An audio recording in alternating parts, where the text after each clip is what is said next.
My dear friends and professionalist, I am Uday Singh, advocate speaking. ಇವತ್ತು ನಾನು ಇನ್ನೊಂದು ವಿಷಯವನ್ನು ತೆಗೆದುಕೊಂಡು ನಿಮ್ಮ ಮುಂದೆ ಬಂದಿದ್ದೇನೆ. ಇವತ್ತಿನ ದಿನ ನಾನು ಆಯ್ಕೆ ಮಾಡಿಕೊಂಡಿರ್ತಕ್ಕಂಥ ವಿಷಯ ಅಂತಂದ್ರೆ PTCL ಆಕ್ಟ್ 1978 SC/ST ಭೂಮಿ, ಪರಿಶಿಷ್ಟ ಜಾತಿ ಪರಿಶಿಷ್ಟ ಜನಾಂಗದ ಭೂಮಿ ಮಾರಾಟ ಮಾಡಿಬಿಟ್ಟು 20-25 ವರ್ಷದ ನಂತರ ವಾಪಸ್ ಪಡೆಯಲು ಸಾಧ್ಯವೇ ಇಲ್ಲ ಅಂತ ಹೇಳ್ಬಿಟ್ಟು ಸುಪ್ರೀಂ ಕೋರ್ಟ್ ಮತ್ತು ಕರ್ನಾಟಕದ ಹೈಕೋರ್ಟ್ಗಳು 2025-26ನೇ ವರ್ಷದಲ್ಲಿ ಮಹತ್ವದ ತೀರ್ಪುಗಳನ್ನು ಹೇಳಿರ್ತಕ್ಕಂಥದ್ದು ನಾವಿಲ್ಲಿ ನೋಡ್ತಾ ಇದ್ದೀವಿ.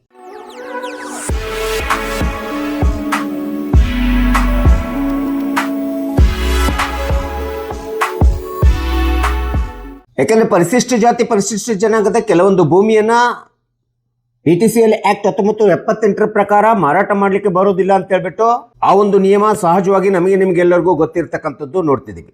ಆದ್ರೆ ಇಂಥ ಒಂದು ಭೂಮಿಯನ್ನ ಮಾರಾಟ ಮಾಡಿಬಿಟ್ಟು ಮತ್ತೆ 20 ವರ್ಷ 25 ವರ್ಷ ಆದ ನಂತರ ಮತ್ತೆ ಮರಳಿ ಪಡಿಬೇಕಂತೇಳಿ ಏನು ಅರ್ಜಿಗಳನ್ನ ನ್ಯಾಯಾಲಯಕ್ಕೆ ಸಲ್ಲಿಸ್ತಾ ಇದ್ದಾರೆ, ಅಂತ ಒಂದು ಅರ್ಜಿಗಳಿಗೆ ಮರಳಿ ಪಡೆಯಲು ಸಾಧ್ಯವಿಲ್ಲ ಎಂಬತಕ್ಕಂಥದ್ದನ್ನ ಈ ಒಂದು ಸುಪ್ರೀಂ ಕೋರ್ಟಿನ ಪ್ರಕರಣ ಮತ್ತು ಹೈಕೋರ್ಟಿನ ಒಂದು ತೀರ್ಪುಗಳು ಹೇಳಿರ್ತಕ್ಕಂಥದ್ದು ನಾವು ನೋಡ್ತಾ ಇದ್ದೀವಿ.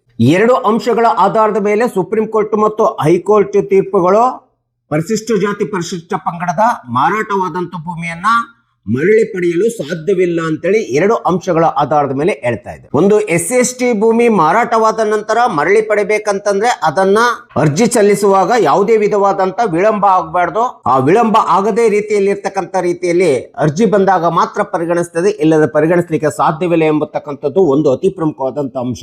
ಇನ್ನು ಎರಡನೇ ಅಂಶ ಅಂತಂದ್ರೆ ಇಂಥ ಒಂದು SC/ST ಲ್ಯಾಂಡ್ ಎಂಬತಕ್ಕಂಥದ್ದು 1978 PTCL ಆಕ್ಟ್ ಒಳಗಡೆ ಯಾವ್ಯಾವ ಭೂಮಿಗಳು ಬರ್ತವೆ, ಯಾವ್ಯಾವ ಬರೋದಿಲ್ಲ ಎಂಬತಕ್ಕಂಥ ಒಂದು ಅಂಶದ ಆಧಾರದ ಮೇಲೆ ಭೂಮಿಯನ್ನ ಮರಳಿ ಪಡಿಬಹುದು, ಇಲ್ಲದ್ರೆ ಇಲ್ಲ ಎಂಬತಕ್ಕಂಥ ಅಂಶವನ್ನ ಸುಪ್ರೀಂ ಕೋರ್ಟ್ ಹೇಳಿರ್ತಕ್ಕಂಥದ್ದು ನಾವು ನೋಡ್ತಾ ಇದ್ದೀವಿ. ಈ ಎರಡು ಅತಿ ಪ್ರಮುಖವಾದಂಥ ಆಧಾರದ ಮೇಲೆ ಈ ತೀರ್ಪುಗಳನ್ನು ಕೊಡಲಾಗ್ತದೆ. PTCL ಆಕ್ಟ್ 1978 ಪ್ರಕಾರ ಯಾವುದೇ ಇಂಥ ಒಂದು ಭೂಮಿಯನ್ನ ಮರಳಿ ಪಡೆಯಲಿಕ್ಕೆ ಯಾವುದೇ ವಿಧವಾದಂತ ಟೈಮ್ ಲಿಮಿಟೇಷನ್ ಇಲ್ಲ ಎಂಬತಕ್ಕಂಥದ್ದು ಕಾನೂನು ಹೇಳ್ತಾ ಇದೆ. ಆದರೂ ಇತ್ತೀಚಿನ ಸರ್ವೋಚ್ಚ ನ್ಯಾಯಾಲಯದ ಮತ್ತು ಕರ್ನಾಟಕದ ಹೈಕೋರ್ಟಿನ ತೀರ್ಪುಗಳ ಪ್ರಕಾರ ಈ ರೀತಿ ಮಾರಾಟವಾದಂಥ ಭೂಮಿಯನ್ನ ಮರಳಿ ಪಡಿಬೇಕಾದ್ರೆ ಸಮಂಜಸವಾದಂಥ ಸಮಯದೊಳಗಡೆ ರೀಸನಬಲ್ ಟೈಮ್ ಅಂತೇಳಿ ಹೇಳ್ತಾರೆ. ಇಂಥ ಒಂದು ರೀಸನಬಲ್ ಟೈಮ್ ಒಳಗಡೆ ಅರ್ಜಿಯನ್ನ ನ್ಯಾಯಾಲಯಕ್ಕೆ ಸಲ್ಲಿಸಬೇಕು, ಆಗ ಮಾತ್ರ ನ್ಯಾಯಾಲಯ ಅದನ್ನು ಪರಿಗಣಿಸ್ತದೆ ಎಂಬತಕ್ಕಂಥದ್ದನ್ನ ನಾವು ತೀರ್ಪಿನಲ್ಲಿ ನೋಡ್ತಾ ಇದ್ದೀವಿ. ಈಗಿನ ತೀರ್ಪುಗಳ ಪ್ರಕಾರ ಈಗ ಬಂದಿರತಕ್ಕಂಥ 2023ರಲ್ಲಿ ಬಂದಿರತಕ್ಕಂಥ ಮತ್ತು 25-26ರಲ್ಲಿ ಬಂದಿರತಕ್ಕಂಥ ತೀರ್ಪುಗಳ ಪ್ರಕಾರ ಯಾವುದೇ ಒಂದು ಪರಿಶಿಷ್ಟ ಜಾತಿ ಜನಾಂಗದ ಪರಿಶಿಷ್ಟ ಪಂಗಡದವರ ಭೂಮಿಯನ್ನ ಮಾರಾಟವಾಗಿ ಮರಳಿ ಪಡಿಬೇಕಂತಂದ್ರೆ ಮಾರಾಟವಾದ ತಕ್ಷಣ ಅಥವಾ ಕಾಯಿದೆ ಜಾರಿಗೆ ಬಂದ ತಕ್ಷಣ ಅಥವಾ ಕೆಲವೇ ವರ್ಷಗಳಲ್ಲಿ ಕಾನೂನು ಕ್ರಮಗಳನ್ನು ಕೈಗೊಂಡಿರಬೇಕು. ಈ ರೀತಿ ಕೆಲವೇ ವರ್ಷದೊಳಗಡೆ, ಅದು 3 ವರ್ಷ ಇರ್ಬೋದು ಅಥವಾ 12 ವರ್ಷ ಇರ್ಬೋದು, ಲಿಮಿಟೇಷನ್ ಆಕ್ಟ್ ಪ್ರಕಾರ ಈ ಒಂದು ವರ್ಷಗಳ ಒಳಗೆ ಮರಳಿ ಪಡೆಯಲಿಕ್ಕೆ ಅರ್ಜಿಗಳನ್ನು ಸಲ್ಲಿಸಬೇಕಾಗುತ್ತೆ. ಅದು ಬಿಟ್ಬಿಟ್ಟು ದಶಕಗಳ ಪ್ರಕಾರ 20 ವರ್ಷ 25 ವರ್ಷ 30 ವರ್ಷಗಳವರೆಗೆ ಮಾರಾಟ ಮಾಡಿ ಭೂಮಿಯನ್ನು ಬಿಟ್ಬಿಟ್ಟು ಮತ್ತೆ ಮರಳಿ ಪಡಿಬೇಕೆಂಬತಕ್ಕಂಥದ್ದನ್ನ ಕಾನೂನಿನಲ್ಲಿ ಪರಿಗಣಿಸಲಿಕ್ಕೆ ಸಾಧ್ಯವಿಲ್ಲ ಎಂಬತಕ್ಕಂಥದ್ದನ್ನ ಸ್ಪಷ್ಟವಾಗಿ ಸರ್ವೋಚ್ಚ ನ್ಯಾಯಾಲಯ ಹೈಕೋರ್ಟ್ಗಳು ಅದು ವಿಶೇಷವಾಗಿ ಕರ್ನಾಟಕದ ಹೈಕೋರ್ಟ್ ಹೇಳ್ತಾ ಇರ್ತಕ್ಕಂಥದ್ದನ್ನ ನಾವಿಲ್ಲಿ ನೋಡ್ತಾ ಇದ್ದೀವಿ. ಯಾಕೆ ತಡವಾಗಿ ಬಂದಿರತಕ್ಕಂಥ ಅರ್ಜಿಗಳನ್ನ ಪರಿಗಣಿಸಲಿಕ್ಕೆ ಸಾಧ್ಯ ಇಲ್ಲ, ಡಿಲೇ ಲ್ಯಾಚಸ್ ಅರ್ಜಿಗಳನ್ನ ಪರಿಗಣಿಸಲಿಕ್ಕೆ ಸಾಧ್ಯವಿಲ್ಲ ಅಂತ ಯಾಕೆ ಹೇಳ್ತಾ ಇದೆ ಕೋರ್ಟ್ ಅಂತಂದ್ರೆ, ಆ ರೀತಿ ಅರ್ಜಿ ಬಂದಂತ ಸಂದರ್ಭದೊಳಗಡೆ ಥರ್ಡ್ ಪಾರ್ಟಿ ರೈಟ್ಸ್ಗೆ ಬಾಧೆ ಉಂಟಾಗುತ್ತದೆ ಅಥವಾ ಖರೀದಿದಾರನಿಗೆ ಬಾಧಿಸುವಂತ ಒಂದು ವ್ಯವಸ್ಥೆ ನಿರ್ಮಾಣ ಆಗ್ತದೆ. ಹೀಗಾಗಿ ವಿಳಂಬವಾಗಿ ಬಂದಿರತಕ್ಕಂಥ ಅರ್ಜಿಗಳನ್ನು ಪರಿಗಣಿಸಲಿಕ್ಕೆ ಸಾಧ್ಯವಿಲ್ಲ ಎಂಬತಕ್ಕಂಥದ್ದನ್ನು ನ್ಯಾಯಾಲಯಗಳು ಹೇಳ್ತಾ ಇದ್ದಾವೆ. ಸೊ ಇಂಥ ಒಂದು ಮಾರಾಟವಾಗಿ 30 ವರ್ಷ 25 ವರ್ಷದ ನಂತರ ಒಂದು ವೇಳೆ ಏನಾದರೂ ಪರಿಶಿಷ್ಟ ಜಾತಿ ಪರಿಶಿಷ್ಟ ಪಂಗಡದ ಸಮುದಾಯದ ಅರ್ಜಿಗಳು ತಮ್ಮ ಭೂಮಿಯನ್ನ ಮರಳಿ ಪಡೆಯಲಿಕ್ಕೆ ಬಂದಿದ್ದೆ ಆದರೆ ಅಂಥ ಒಂದು ಅರ್ಜಿಗಳನ್ನು ಡಿಲೇ ಲ್ಯಾಚಸ್ ಎಂಬತಕ್ಕಂಥ ಆಧಾರವನ್ನು ಪರಿಗಣಿಸಿ ಅಂಥ ಅರ್ಜಿಗಳನ್ನು ವಜಾಗೊಳಿಸುವಂತ ಕಾರ್ಯವನ್ನ ನ್ಯಾಯಾಲಯಗಳು ಮಾಡಬೇಕಂತೇಳಿ ಸುಪ್ರೀಂ ಕೋರ್ಟ್ ಹೈಕೋರ್ಟ್ಗಳಿಗೆ ಡೈರೆಕ್ಷನ್ ಕೊಟ್ಟಿದೆ. ಅದು ವಿಶೇಷವಾಗಿ ಕರ್ನಾಟಕದ ಹೈಕೋರ್ಟ್ ಅಂತ ಅರ್ಜಿಗಳನ್ನು ಪರಿಗಣಿಸಲಿಕ್ಕೆ ಸಾಧ್ಯವಿಲ್ಲ ಎಂಬತಕ್ಕಂಥದ್ದನ್ನ ತಮ್ಮ ತೀರ್ಪಿನಲ್ಲಿ ಹೇಳಿರ್ತಕ್ಕಂಥದ್ದು ನಾವು ನೋಡ್ತಾ ಇದ್ದೀವಿ. ಆದರೆ ಒಂದು ವಿಷಯವನ್ನು ನಾವು ನೆನಪಿಟ್ಕೋಬೇಕಾಗುತ್ತೆ, ಇಂಥ ಒಂದು ಪರಿಶಿಷ್ಟ ಜಾತಿ ಪರಿಶಿಷ್ಟ ಜನಾಂಗದವರಿಗೆಗೋಸ್ಕರನೇ ಸರ್ಕಾರ ಗ್ರಾಂಟೆಡ್ ಲ್ಯಾಂಡ್ ಅಂತ ಹೇಳ್ತೀವಿ, ಮಂಜೂರು ಮಾಡಿದಂಥ ಭೂಮಿಯಾಗಿದ್ದು ಅದನ್ನು ಉಚಿತವಾಗಿ ಮಂಜೂರು ಮಾಡಿರ್ಬೋದು ಅಥವಾ ರಿಯಾಯಿತಿ ದರದಲ್ಲಿ ಮಂಜೂರು ಮಾಡಿದಂಥ ಸಂದರ್ಭದಲ್ಲಿ ಅಂಥ ಒಂದು ಭೂಮಿ ಮಾತ್ರ PTCL ಆಕ್ಟ್ ಅಡಿ ಒಳಗಡೆ 1978 ಆಕ್ಟ್ ಅಡಿ ಒಳಗಡೆ ಬರ್ತದೆ ಎಂಬತಕ್ಕಂಥದ್ದನ್ನು ನಾವಿಲ್ಲಿ ಸ್ಪಷ್ಟವಾಗಿ ಕಾನೂನಿನಲ್ಲಿ ನೋಡ್ತಾ ಇದ್ದೀವಿ. ಸೊ ಇಂಥ ಒಂದು ಗ್ರಾಂಟೆಡ್ ಲ್ಯಾಂಡ್ ಬಗ್ಗೆ ಕರ್ನಾಟಕದ ಹೈಕೋರ್ಟ್ ಒಂದು ಸ್ಪಷ್ಟವಾಗಿರ್ತಕ್ಕಂಥ ಪ್ರಕರಣವನ್ನ ಹೇಳ್ತಾ ಇದೆ. ಆ ಒಂದು ಪ್ರಕರಣ ಅಂತಂದ್ರೆ ಉದಾಹರಣೆಗೆ Jagadish versus Karnataka state high court ಅಂತೇಳಿ ನಾವು ನೋಡ್ತಾ ಇದ್ದೀವಿ. ಇದೊಂದು ಪ್ರಕರಣ ಇರ್ಬೋದು. ಉಜಣಪ್ಪ ವರ್ಸಸ್ ಡೆಪ್ಟಿ ಕಮಿಷನರ್ ಎಂಬತಕ್ಕಂಥ ಪ್ರಕರಣ ಇರ್ಬೋದು. ಈ ಎರಡು ಪ್ರಕರಣಗಳನ್ನ ಒಂದು ಗ್ರಾಂಟೆಡ್ ಲ್ಯಾಂಡ್ಗೆ ಸಂಬಂಧಪಟ್ಟಂತ ಪ್ರಕರಣಗಳಾಗಿ ಕರ್ನಾಟಕದ ಹೈಕೋರ್ಟ್ ಉದಾಹರಣೆಯಾಗಿ ಕೊಟ್ಟಿದೆ. ಆ ಗ್ರಾಂಟೆಡ್ ಲ್ಯಾಂಡ್ ಮಾತ್ರ PTCL ಆಕ್ಟ್ ನಲ್ಲಿ ಪರಿಗಣಿಸಲಿಕ್ಕೆ ಸಾಧ್ಯ ಅಂತೇಳಿ ನ್ಯಾಯಾಲಯ ಹೇಳ್ತಾ ಇದೆ. ಇನ್ನು ಕೆಲವೊಂದು ಭೂಮಿಗಳು 1978 PTCL ಕಾಯ್ದೆ ಅಡಿ ಒಳಗಡೆ ಬರೋದಿಲ್ಲ ಎಂಬತಕ್ಕಂಥದ್ದನ್ನ ಸ್ಪಷ್ಟವಾಗಿ ನ್ಯಾಯಾಲಯನೇ ಹೇಳಿರ್ತಕ್ಕಂಥದ್ದು ನಾವು ನೋಡ್ತಾ ಇದ್ದೀವಿ. ಸುಪ್ರೀಂ ಕೋರ್ಟ್ ಕೂಡ ಹೇಳಿದೆ.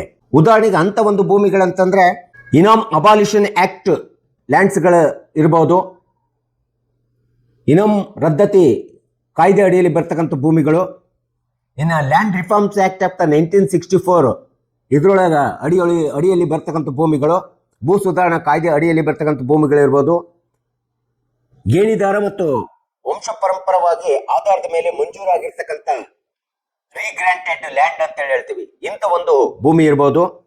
ಈ ಒಂದು ಜಮೀನುಗಳು PTCL ಆಕ್ಟ್ ಅಡಿ ಒಳಗಡೆ ಬರೋದಿಲ್ಲ. ಯಾಕೆಂತಂದ್ರೆ ರೀಗ್ರಾಂಟೆಡ್ ಲ್ಯಾಂಡ್ ಎಂಬತಕ್ಕಂಥದ್ದು ಹೊಸದಾಗಿ ಕೊಟ್ಟಿರ್ತಕ್ಕಂಥ ದಾನವಲ್ಲ, ಬದಲಿಗೆ ಮೊದಲೇ ಇದು ಸರ್ಕಾರದಿಂದ ಅಥವಾ ಮೊದಲೇ ಇದು ಗ್ರಾಂಟ್ ಆಗಿರ್ತಕ್ಕಂಥ ಲ್ಯಾಂಡ್ ಆಗಿರೋದ್ರಿಂದ ಕಾನೂನುಬದ್ಧ ಮಾನ್ಯತೆಯನ್ನ ಈ ರೀಗ್ರಾಂಟೆಡ್ ಲ್ಯಾಂಡು ಅಥವಾ ಗೇಣಿದಾರ ಮತ್ತು ವಂಶ ಪರಂಪರಾಗತವಾಗಿ ಬಂದಿರತಕ್ಕಂಥ ಲ್ಯಾಂಡ್ಗಳು ಸೊ ಇವು ಆಕ್ಟ್ನಲ್ಲಿ ಬರೋದಿಲ್ಲ, PTCL ಆಕ್ಟ್ನಲ್ಲಿ ಬರಲಿಕ್ಕೆ ಸಾಧ್ಯ ಇಲ್ಲ ಅಂತೇಳಿ ಸುಪ್ರೀಂ ಕೋರ್ಟ್ ಸಹ ಹೇಳ್ತಾ ಇದೆ. ಯಾವುದೇ ಒಂದು ಪರಿಶಿಷ್ಟ ಜಾತಿ ಪರಿಶಿಷ್ಟ ಜನಾಂಗದ ಭೂಮಿ ಮೊಟ್ಟ ಮೊದಲನೇ ಬಾರಿಗೆ ಅಮಾನ್ಯವಾದರೆ ನಂತರದ ಎಲ್ಲ ವ್ಯವಹಾರಗಳು ಶೂನ್ಯವಾಗ್ತವೆ ಎಂಬತಕ್ಕಂಥದ್ದನ್ನ ಸರ್ವೋಚ್ಚ ನ್ಯಾಯಾಲಯ ಒತ್ತಿ ಹೇಳಿದೆ. ಉದಾಹರಣೆಗೆ ಅಂತ ಒಂದು ಉದಾಹರಣೆ ಪ್ರಕರಣ ಅಂತಂದ್ರೆ SK ಜೈರಾಮ್ ವರ್ಸಸ್ ಕರ್ನಾಟಕ ಸರ್ಕಾರ, writ petition number 12843/25, judgement dated 12/3/2026 ಈ ರೀತಿ ಒಮ್ಮೆ ಇಂಥ ಒಂದು ಭೂಮಿ ಅಮಾನ್ಯಗೊಂಡರೆ ಉಳಿದ ಎಲ್ಲ ವ್ಯವಹಾರಗಳು ಶೂನ್ಯವಾಗ್ತವೆ ಎಂಬತಕ್ಕಂಥದ್ದನ್ನ ಈ ಒಂದು ಪ್ರಕರಣದಲ್ಲಿ ಸ್ಪಷ್ಟವಾಗಿ ಹೇಳಿರ್ತಕ್ಕಂಥದ್ದನ್ನ ನಾವು ನೋಡ್ತಾ ಇದ್ದೀವಿ ಕರ್ನಾಟಕ ಹೈಕೋರ್ಟಿನ ರಿಟ್ ಪಿಟಿಷನ್ ನಲ್ಲಿ. ಇನ್ನು PTCL ಕಾಯ್ದೆ ಅಡಿ ಒಳಗಡೆ ನಾವು ಏನಾದರೂ ಭೂಮಿಯನ್ನು ಮರಳಿ ಪಡಿಬೇಕೆಂಬತಕ್ಕಂಥದ್ದೇ ಇರಬೇಕಾದಂಥ ಕಾನೂನುಬದ್ಧ ಒಂದು ಅಂಶಗಳು ಅಂತಂದ್ರೆ ಈ ಒಂದು ಆಕ್ಟ್ನ ಸೆಕ್ಷನ್ 4 ಕ್ಲಾಸ್ 2 ಅಡಿ ಒಳಗಡೆ ಅಡಿ ಪ್ರಕಾರ ಸರ್ಕಾರದಿಂದ ಪೂರ್ವಾನುಮತಿಯನ್ನು ಪಡ್ಕೊಳ್ಳೇಬೇಕು. ಇದು ಅತಿ ಪ್ರಮುಖವಾದಂಥ ಅಂಶ. ಇನ್ನು ಜನರಲ್ ಪವರ್ ಆಫ್ ಅಟಾರ್ನಿ ಮೂಲಕ ನಾವೇನಾದರೂ ಜಮೀನನ್ನ ಮಾರಾಟ ಮಾಡತಕ್ಕಂಥದ್ದಾಗ್ಲಿ ಅಥವಾ ಜಮೀನನ್ನ ಪಡ್ಕೊಳ್ಳಿಕ್ಕೆ ಪ್ರಯತ್ನ ಮಾಡಿದ್ರೆ ಇದು ಸರ್ಕಾರದ ಕಾನೂನಿನ ಸ್ಪಷ್ಟ ಉಲ್ಲಂಘನೆ ಅಂತೇಳಿ ಮಾನ್ಯ ನ್ಯಾಯಾಲಯ ಹೇಳಿರ್ತಕ್ಕಂಥದ್ದು ನಾವು ನೋಡ್ತಾ ಇದ್ವಿ. ಇಂಥ ಒಂದು ಮಾರಾಟವಾದಂಥ ಸೇಲ್ ಡೀಡ್ ಅನ್ನ ಅಸಿಂಧು ಅಂತೇಳಿ ಘೋಷಿಸಲಾಗ್ತದೆ. ಅದು ಸಿಂಧು ಆಗುವುದಿಲ್ಲ. ಅಂತ ಒಂದು ಕ್ರಯ ಪತ್ರ ಖರೀದಿ ಪತ್ರ ಒಂದು ವೇಳೆ PTCL ಆಕ್ಟ್ ಒಳಗಡೆ ಮರುಸ್ಥಾಪನೆ ಮಂಜೂರಾತಿದಾರರಿಗೆ ಮೂಲ ಭೂಮಿ ದೊರೆತಿದ್ದರೂ ಸಹ ಅಂತ ಒಂದು ದೊರೆಯುವುದರೊಳಗಡೆ ಏನಾದರೂ ಕಾನೂನಿನ ಉಲ್ಲಂಘನೆ ಆಗಿತ್ತು ಅಂತಂದ್ರೆ, ಈ ಆಕ್ಟಿನ ಅಡಿ ಒಳಗಡೆ ಕಾನೂನಿನ ಉಲ್ಲಂಘನೆ ಆಗಿತ್ತು ಅಂತಂದ್ರೆ ಮತ್ತೆ PTCL ಆಕ್ಟ್ ಒಳಗಡೆ ಪರಿಹಾರವನ್ನು ಕೇಳಲಿಕ್ಕೆ ಅರ್ಜಿ ಹಾಕಿಕೊಳ್ಳಲಿಕ್ಕೆ ಎರಡನೇ ಬಾರಿ ಅವಕಾಶವನ್ನ ಈ ಒಂದು ಕಾನೂನಿನ ಅಂಶದಲ್ಲಿ ನಾವು ಕಾಣ್ತಾ ಇದ್ದೀವಿ. ಇನ್ನು ನಾಲ್ಕನೇ ಒಂದು ಪ್ರಮುಖ ಅಂಶ ಅಂತಂದ್ರೆ ಕಾಲಮಿತಿ ಮತ್ತು ವಿಳಂಬದ ಅಥವಾ ಡಿಲೇ ಲ್ಯಾಚಸ್ ಅಂತ ಹೇಳ್ತೀವಿ.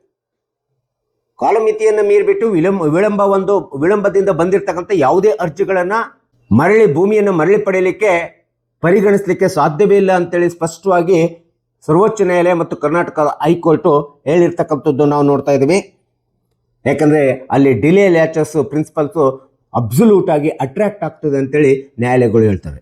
ಸೊ ಇಂಥ ಒಂದು ಉದಾಹರಣೆ ಪ್ರಕರಣ ಅಂತಂದ್ರೆ ಶ್ರೀಮತಿ ವೆಂಕಟಮ್ಮ ವರ್ಸಸ್ ಕರ್ನಾಟಕ ಸರ್ಕಾರ, writ petition number 1035/2025, judgement dated 2/18/2026 division bench ವಿಭಾಗೀಯ ಪೀಠ ಈ ಒಂದು ಸ್ಪಷ್ಟ ಒಂದು ಈ ಶ್ರೀಮತಿ ವೆಂಕಟಮ್ಮ ವರ್ಸಸ್ ಕರ್ನಾಟಕ ಸರ್ಕಾರದ ಪ್ರಕರಣದಲ್ಲಿ ಸ್ಪಷ್ಟವಾಗಿರ್ತಕ್ಕಂಥದ್ದು ನೋಡ್ತಾ ಇದ್ದೀವಿ. ಇಲ್ಲಿ ಯಾವುದೇ ಒಂದು ಅರ್ಜಿಗಳು ವಿಳಂಬದ ಕಾರಣದಿಂದ ಬಂದಿದ್ರೆ ಅಥವಾ ವಿಳಂಬವಾಗಿ ಬಂದಿದ್ರೆ ಕಾಲಮಿತಿಯನ್ನು ಮೀರಿ ಬಂದಿದ್ರೆ ಅವುಗಳನ್ನು ಪರಿಗಣಿಸಲಿಕ್ಕೆ ಸಾಧ್ಯನೇ ಇಲ್ಲ ಅಂತ ಹೇಳ್ಬಿಟ್ಟು ಈ ಪ್ರಕರಣದಲ್ಲಿ ಹೇಳಿರ್ತಕ್ಕಂಥದ್ದನ್ನ ನಾವು ನೋಡ್ತೀವಿ ಕರ್ನಾಟಕದ ವಿಭಾಗೀಯ ಪೀಠ.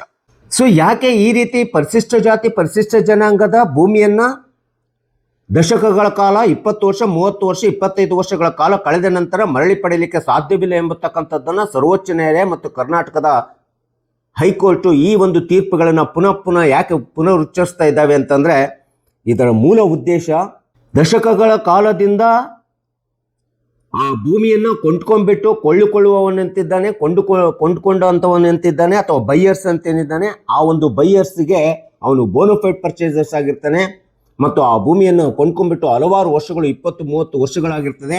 ಅದನ್ನು ತನ್ನದೇ ಆಗಿರ್ತಕ್ಕಂಥ ಭೂಮಿ ಅಂತ ಹೇಳ್ಬಿಟ್ಟು ಸಂಪೂರ್ಣ ಅಭಿವೃದ್ಧಿ ಪಡಿಸಿರ್ತಾನೆ. ಸೊ ಈ ರೀತಿ ಆ ಭೂಮಿಯನ್ನೇ ನಂಬ್ಕೊಂಡ್ಬಿಟ್ಟು ಅವನ ಬದುಕು ನಿರ್ವಹಣೆ ಆಗ್ತಾ ಇದೆ.